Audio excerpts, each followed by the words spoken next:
All right. This is a conversation I really didn't want to have. It's looks like we unwanted. have to. Hey, guys, bring it in. Take a knee real quick. Coach TJ.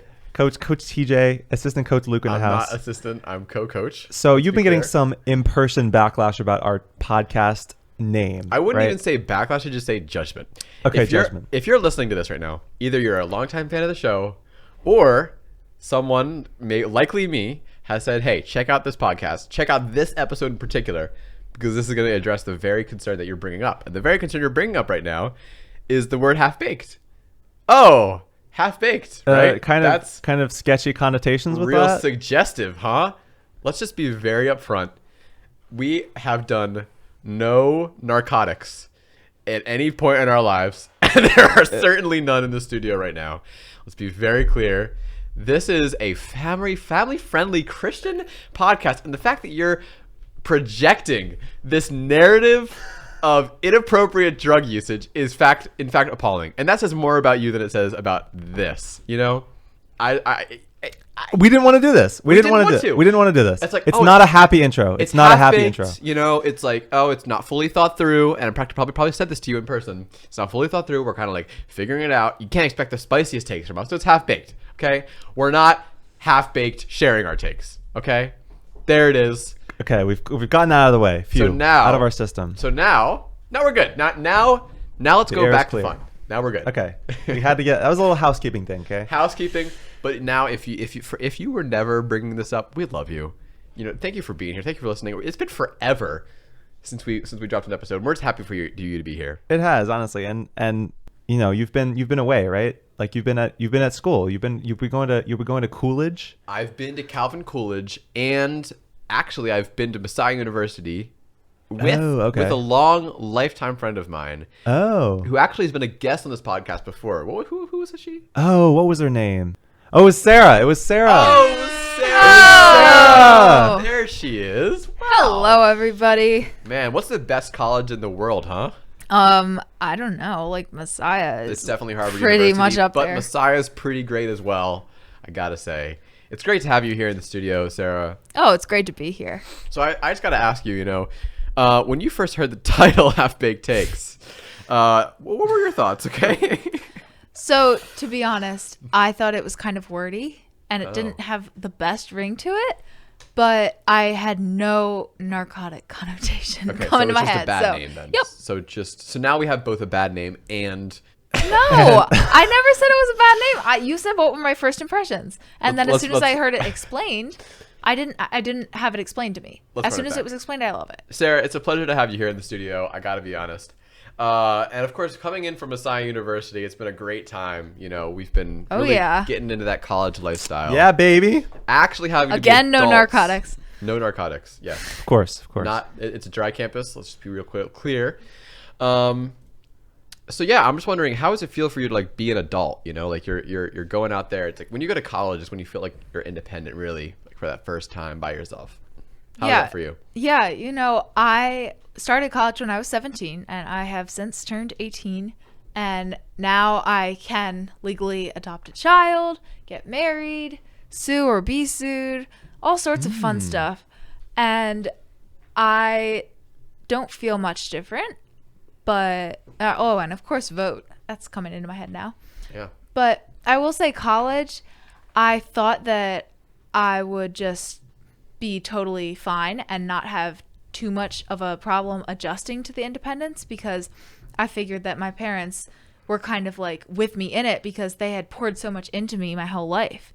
And not that they hadn't, but some things you have to learn through like your own growth. You can't be told everything by everybody else, and that's not going to actually make you grow. What you have to do is go through it yourself.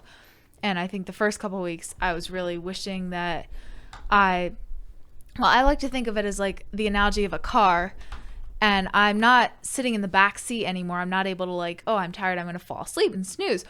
I have to stay awake, be the driver, and maybe choose to pull over and take a nap if I need to, and evaluate that. It's like how moms can never actually get sick. It's that principle of you have to just be the adult for yourself in college. And Wow. yeah, I feel Has like that that's been- what I've learned. Has that been nice? Somewhat, yes, definitely with the like organizing things to do with your friends. You don't have to be driven somewhere, and you don't have to check it with like your family. But I think a lot of times I wish that I was younger and I didn't have the stress and pressure that comes with all that. Yeah. But that's only in the moment. Generally, I love this stage. Yeah, it's like you've looked forward a lot of your life to like being an adult, and now it's actually legit, and you can't like be in this state where you're looking forward to it and don't actually have to acknowledge the responsibilities of it, but can still be excited of the thought of just independence. So Tennyson, I'm curious of your perspective on this, because you're still actually in high school. You're not a college man yet. I'm not for the listener. Luke and Sarah both have started their freshman year of college. Yes. I am in my junior year of high school. Woof. So I am not exactly there, but I'm getting there. And yeah, I don't know. It's so I recently got my driver's license, which I feel like was kind of the next like semi big like independence That's a big stage. move. Making Like mobile now I moves. can go places, and I'm operating a motor vehicle without, Yes. parental oversight. So You could also say driving a car, but that's you know what? I try to keep the language nice and flowy. You got that's part of being an adult. You got to use unnecessarily Gargantuous Exactly. words. unnecessarily gargantuan vernacular. That's the word. That is precisely it. Precisely the conclusion we're deriving. All right. So anyway, yeah. How Continue is it for with your you? dissertation. Yeah. How is it you? Proceed with your monologue. Well, it's hard to coagulate all these ideas. I'm sorry. No, yeah, but it's. I feel like I'm progressing, and I some people like don't want to grow up and don't want to become independent, but I am looking forward to it. Like my brother Benjamin, who we've had on the show, he was very not eager to drive, didn't want to. He thought it was unnecessary, and I'm like the opposite of that. And so it's kind of interesting for my parents because I'm kind of like pushing for independence more than Benjamin was. So it's kind of different. Yeah, but I would say I'm generally like looking forward to it. Like I'm ready to attack the world. No, that makes sense. And I do want to clarify that I am loving like college and the independence too. I think just I'm acknowledging the fact that it's not a walk in the park, that you have to go through the hard things. And then that makes it actually better to be an adult instead of just like trying to pretend that there's nothing stressful. Yeah, I think for me the biggest thing is it can feel pretty like it's a new type of loneliness that is like unlocked. It's like when you become an adult and are in college, there's a new capacity for loneliness. I think that I'm not that I'm feeling particularly lonely, but I'm just acknowledging that there's kind of like the floor has been like kind of removed or at least lowered to the point where I need to keep myself going. And if I fall, it's like bigger of a fall than when you're a kid. Like when you're a kid, hopefully you have like support at home and, you feel like your responsibilities aren't significant enough that really if you wanted to, you could just skip some homework and like just sit in your bed all day and you're fine. But like really, that's not really like an option. Like if you don't make connections with people or if you don't do the work required that you need to do. Or get the sleep you need to. Get the sleep you need, or you don't manage that in the way that you need to, you're going to fall pretty hard. And like in terms of like relationships with other people, like if you don't go to do stuff, it's very unlikely people are going to reach out to you. And you don't have that guaranteed.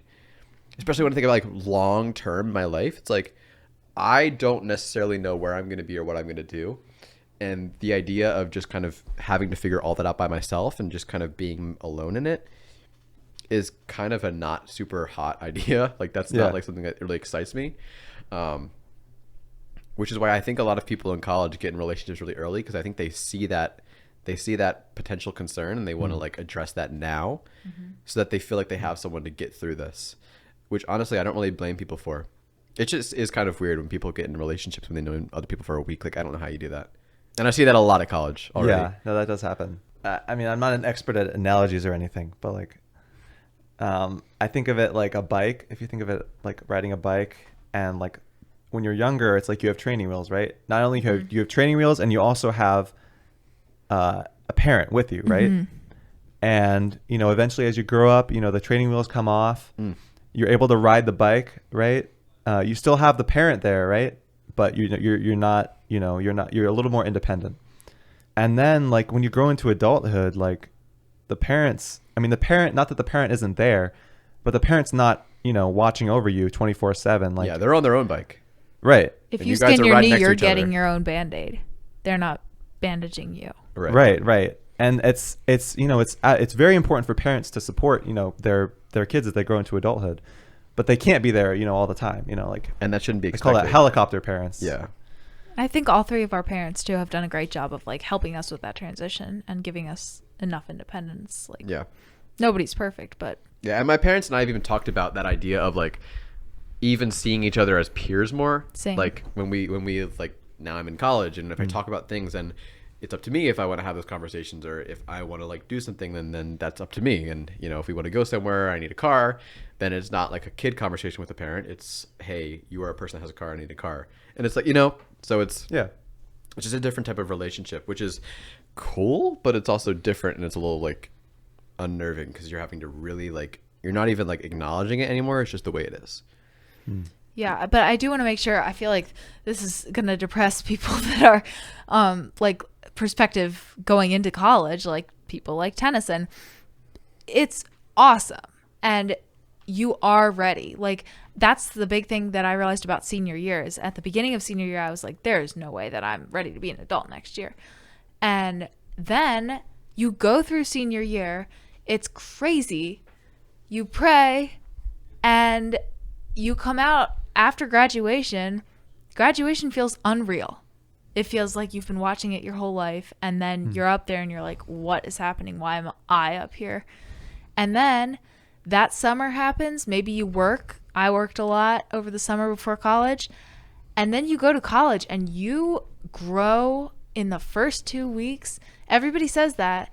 But what it basically means to me is like you realize that you are capable and you are ready, and you just do it. You do the relationships and you try to be responsible with your routines and stuff like that. And if you've been brought up like with that type of stuff, like you will seek that stuff out and do the hard things to grow.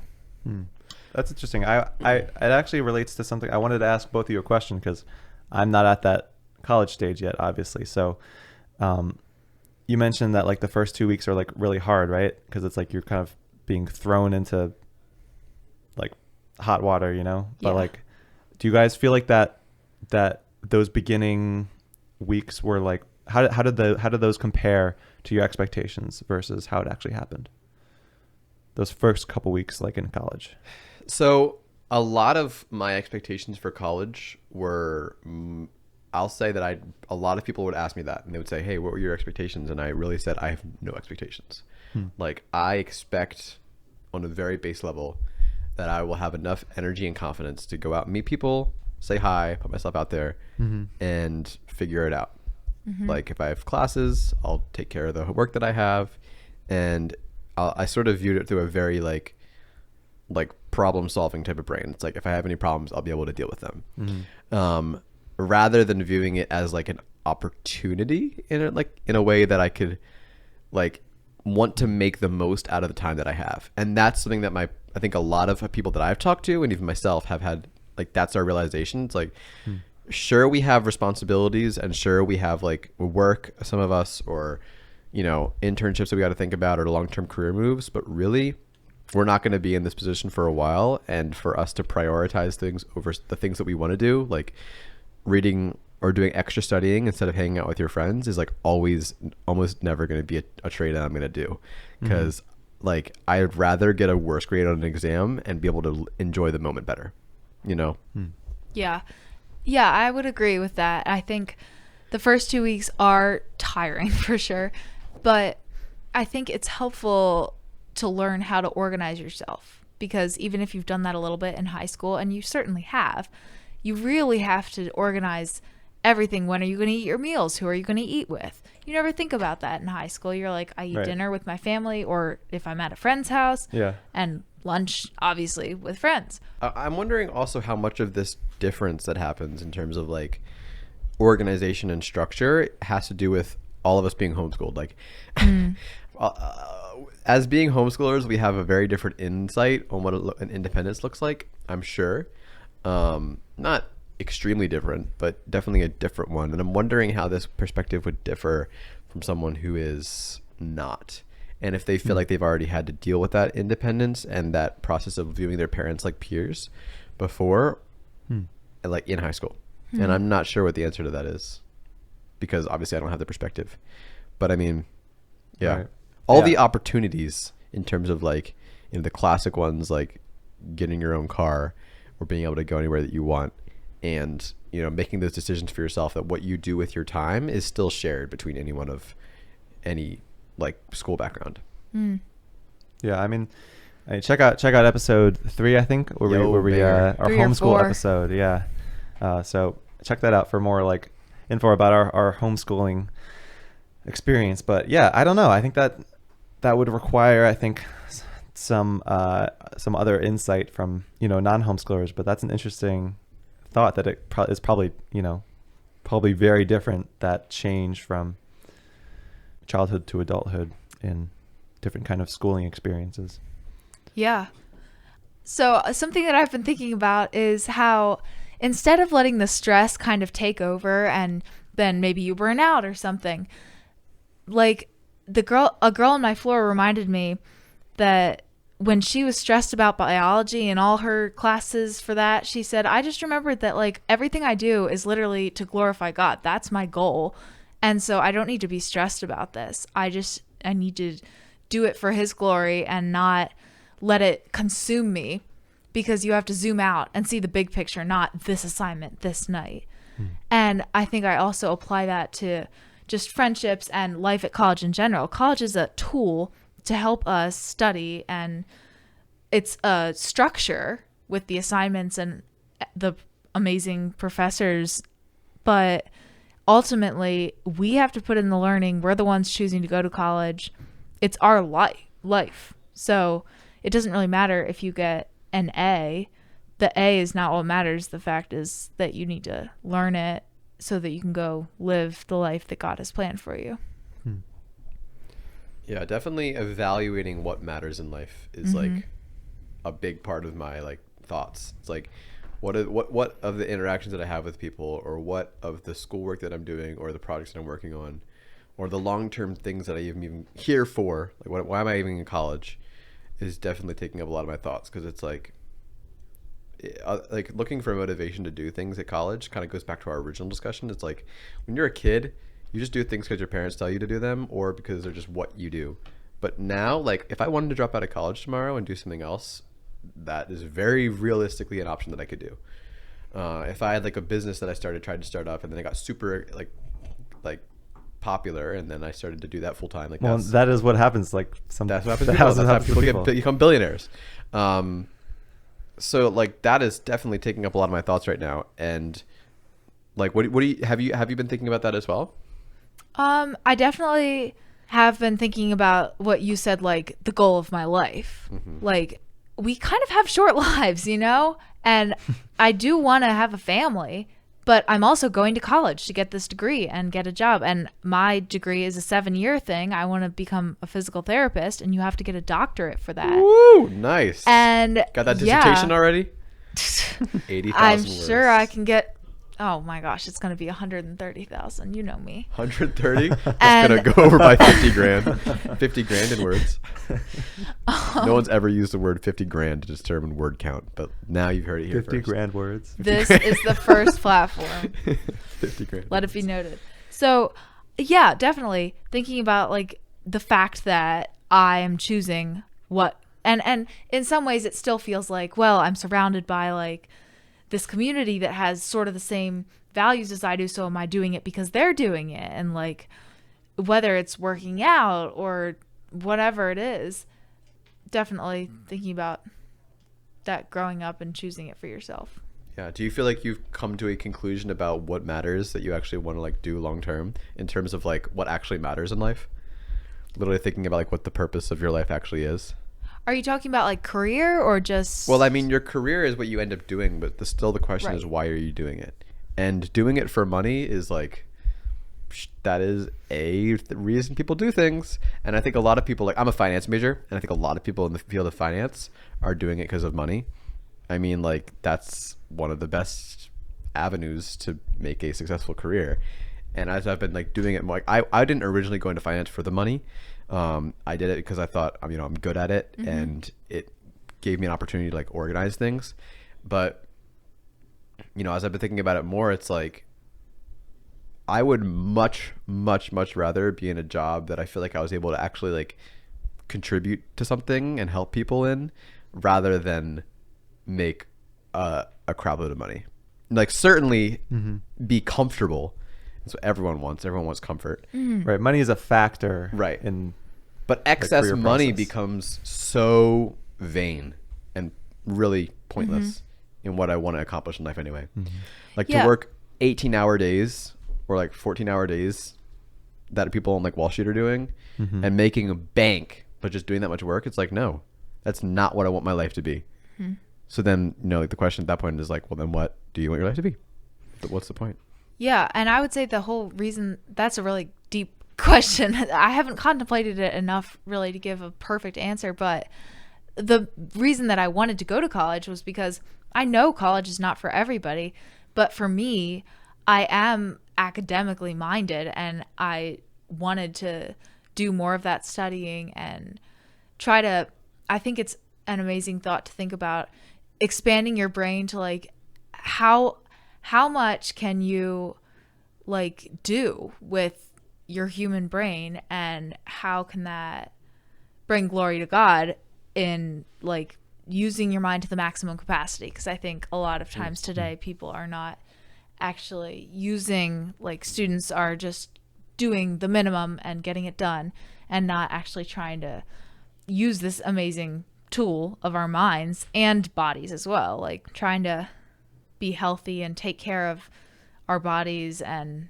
Right. And our at what minds. point is that self-serving and like earth world focused, and at what point is that like God serving and like heavenly focused?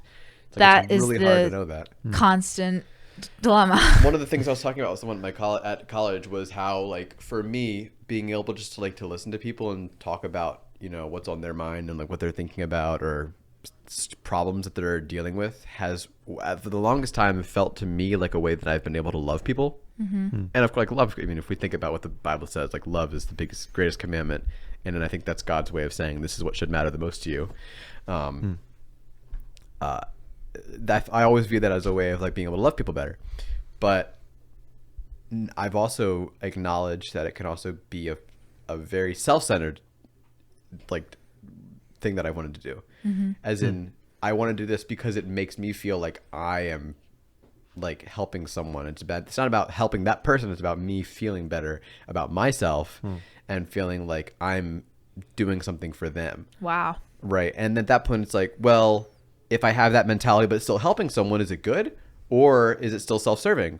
Should I only do things that are helpful for others, but not self-serving at the same time? Or is it equally okay to do something that's self-serving, but also helpful for others at the same time? And then I feel guilty about it. It's like, well, I shouldn't feel guilty about actually being able to be helpful to someone, but then then why am I doing this? Is it for the other person, or is it for me? And then I get in this mentality of like, I don't actually know why I'm doing it, whether it's for me or whether it's for the other person. And then it's like, then I feel stuck. I have the exact same thing. Yes. You do? Yep. I constantly think about like, what is my motive, for helping this person, for talking to them, and for wanting to do well in my classes even. Do I want the professors to like me? Like, is that my motive? And Right. I think that's a fine, like, it's not like you should be like, oh, I want the professors to not think anything about me. Like, it's okay, but your main motivation should be to, bring glory to God. But I'm trying to think of how to narrow I mean, that it's down like, more. what you're saying there is you're winning the professor's approval. And certainly approval is something that I chase after a lot in life, because it means that I'm doing something right. Yes. If you get approval from someone, that means that they're like acknowledging that you are doing something the right way, and that you're liked, and that means that you're doing something well. Like, that's not a bad thing to appreciate approval from other people. But the question is, are you doing that approval just to make yourself feel better, or are you searching after that because you genuinely just want to make sure that you're doing the right thing? And like, if searching for approval is sort of like this gray area, then what does it look like to search for God's approval? Is searching for God's approval like holy? Is that like perfect? Or is that still looking for approval for yourself? Yeah. I have a comment on that, but Tennyson, first, do you want to say anything about that? No, this is interesting. I feel like I've had a lot of thoughts that have came and gone, which I should have used a capture device to capture them. Oh, your creativity labs notebook. Yeah, Shout no, out. I should have had that. Should have had that Waterproof here. notes. Yeah, awkward notes. Yeah, no, but it sounds like what you guys are saying is it's about balance and motivation. What you were saying, like approval from teachers, seeking that approval isn't bad, but it's all about your motivation of that approval, and also where are your other motivations coming from? Like, how are you balancing that? Because it's not in and of itself a bad thing, but it can become a bad thing, So Yeah. No, I've two things. One is Luke's point about seeking approval from God. I think I'm like the typical, the firstborn rule follower, and I think I've tried to like people please a lot in my life, and sometimes that gets big into my relationship with God too. And I feel like in college, some nights when I'm just feeling like I did not do what I wanted to do today, I'm just feeling like I totally failed that day and I can't wait to go to sleep and wake up, but it's hard to sleep because I feel so like, I wish I could redo that. Been there. Whether it's social interactions or whatever. But then like God still loves me and still wants me, and it's not like I wasted the day or something and like I don't get another chance. I always get another chance, and he always loves me, and I don't have to perform. And that is like something that I know it. I've said it for years. I believe it. But it's much easier to tell other people that than to tell it to myself, especially the night that I feel like that failure. I can tell it to myself when I'm feeling good. Yeah, God loves you even when you fail, but It's funny when you can be a great listener to other people, but you can't do the same thing for yourself. yep. Well, I mean, we've talked about a lot. We've talked about, listening. We've talked about approval. We've talked about. I just realized that I said I had two things, and my second thing real quick is just that Oh yeah. I am somebody who kind of I'm whimsical, I guess. I go with whatever strikes my fancy at the moment, whether that's doing laundry or whatever. So that's why to-do lists really help me, because I don't have to think about it. I just have to do it.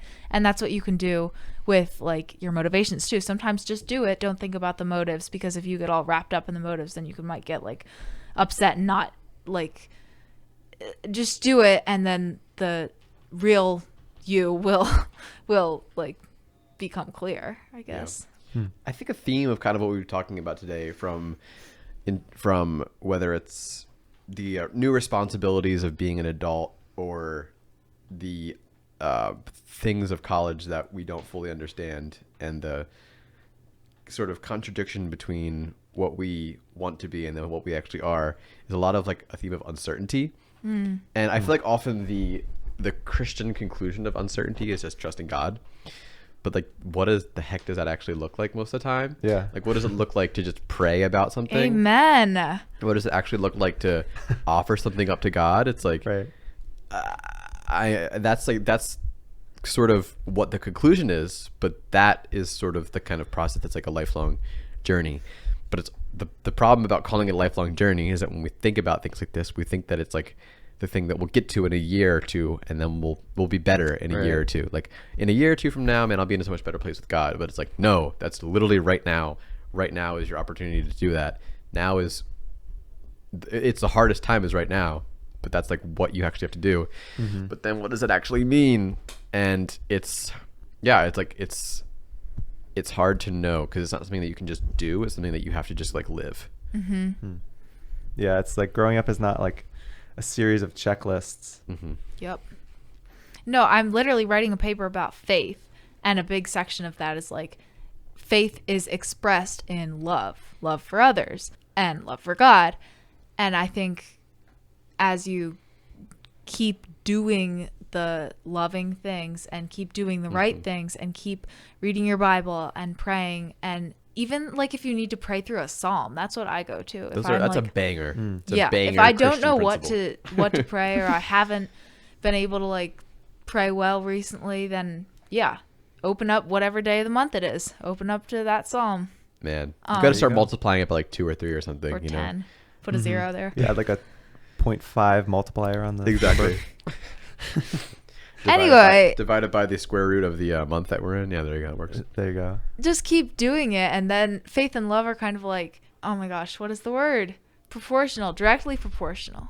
Directly proportional, and there's the college education. Bingo. Coming in hot with the college stuff. Yeah. I think what you're saying though is like that trusting God looks like continuing to love Him and others even when you don't necessarily know what that means. Yes.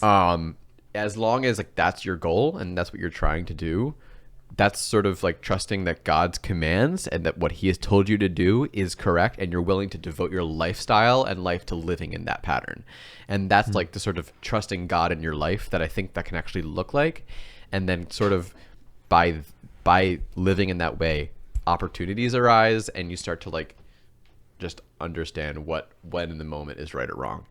And of course inviting the Holy Spirit into that as well. Certainly it's not that easy, but definitely starting with love is starting with why, and that why being love is, I think that's got to be the right answer. You know? Yeah. And people ask, I know we need to wrap up. People ask, like, what is college harder than high school? I mean, the work, I'm sure it will get harder. Sometimes it's not as hard as high school. Sometimes it's harder. But a big part of it is managing, like, all of your thoughts and organizing all of that. Yeah, and all the emotional things health, that you're yeah. going through in your emotions and your mental, like, thought life. And I think something that's been really encouraging to me is in Psalm 139 when it says, you understand my thought afar off. We don't have to understand our thoughts like all the time because God knows them. And we don't have to be afraid to like dive into things with him because he's there. You understand our thoughts from afar off. Tennyson, anything you want to close with here, just to kind of wrap up what we've talked about so far, and what we're gonna leave our listener with, you know, just to I think to kind of put a bow on it, I guess, a metaphorical bow. I mean, I think growing up, you know, it's a process. We've talked about the uncertainty and the the freedom that comes with that, and also the challenges and how it's difficult to navigate. You have to navigate, you know, like every part of your life, which becomes a challenge, but you're not alone in that. Like, I think it's, you know, support systems and a good faith structure. Like, those are very, you know, vital things for a healthy transition into adulthood. So, Yeah, and adults are just big kids. yeah, I mean, based. I've heard it said like the only difference between like children and adults is like experience, which I don't know if I fully agree with that, but We have the the experience concept is there. and we have the experience to know that all that matters in life is loving people. So go love and hug your mom, call your mom, and Give your parents a nice note. a nice note. I'll note that. Luke, I liked that your mom reference. Your mom? Your mom. Are you making your mom Your jokes mom? on our Oh my podcast? Your Gosh. mama jokes Ew. on the half baked. I think really the takeaway here is that your mom jokes are appropriate if they're loving. Yes. Perfect. Bottom line. Bottom Quite line. half baked. That sounds good. Sounds like a solid bottom line. to All me. right. Thanks for listening. See you later. Peace.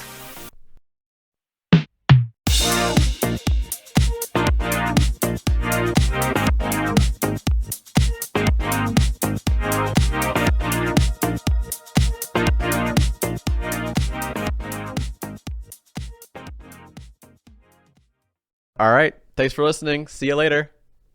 Peace Love. and joy And happiness. and other fruits of the Spirit.